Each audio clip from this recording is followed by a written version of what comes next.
Truly good design should never let you down. The new, beautifully engineered Audi SQ5.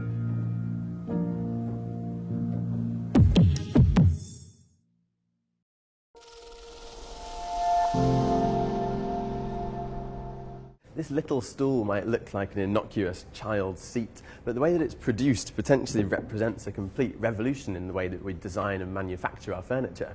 I've come to the Hub in Westminster to meet the designers behind OpenDesk, an online open source platform that connects designers with makers all around the world.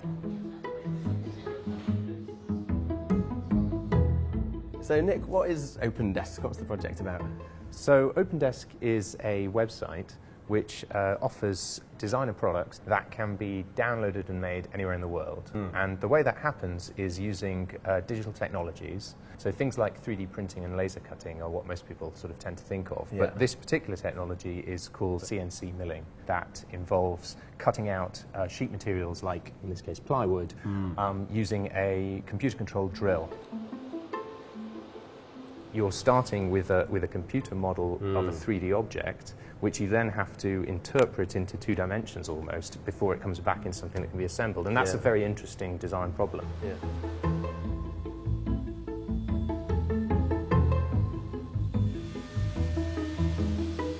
At the moment, one has to make a choice between, say, entirely bespoke products made just for them as one-offs, and mass-produced products typically made where the land is cheapest and the labour is cheapest somewhere on the other side of the world, and then shipped large distances.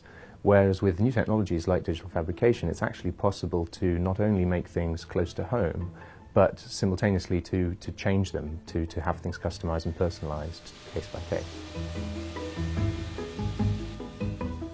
So how did the design for this ED stool come about?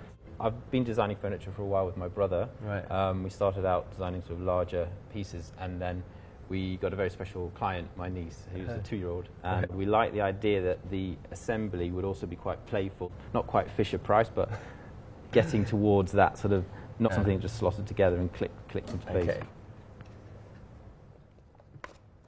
Easy peasy. That's a lot simpler than IKEA, isn't it? I think the most disruptive idea really behind something like OpenDesk isn't even about the technology per se. It's actually about the social process that one's unlocking, which is more about the experience of engaging in the way your products are designed and made.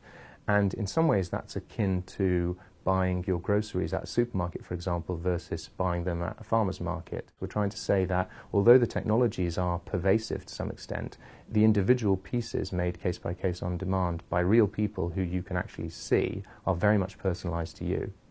I mean, ultimately, is it more of a political project? Is this a kind of anarchist furniture movement, in a way, trying to topple the centralised industry, or is it actually about the objects themselves?